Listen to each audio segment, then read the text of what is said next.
আমি জীবনেও চাচা এই কাজ করি নাই। না, তোর বিরুদ্ধে বিচার দিয়া গেছে, বিচার হবে। চাচা আমি কোরআন ধইরা কই, মাথা শুয়া কই, আল্লাহর কসম মসজিদ ধইরা কই, কাবা ধইরা কই, আমি জীবনে এই কাজ করি নাই।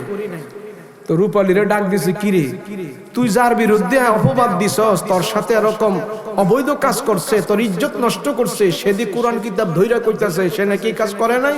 রূপালী কয়, চাচা কোন কি? আমি মসজিদ ধইরা কই, কোরআন ধইরা কই, মাথা শুয়া কই, কাবা ধইরা কই, 10,000 বার কসম কইরা কই, হ্যাঁ আমার সাথে এই কাজ করছে। বিচারক তো হয়ে গেছে বিপদে, করবোটা কি? তো রূপালী রেজিগা, তোর কোনো সাক্ষী আছে? চাচা এই কাজ কি কোনো সাক্ষী রেখে করে? এখন সাক্ষী নাই, বিচারক বিচার কেমনে করবে? আগের দিনের বিচারক তো, অহংকার দিনের বিচারক না।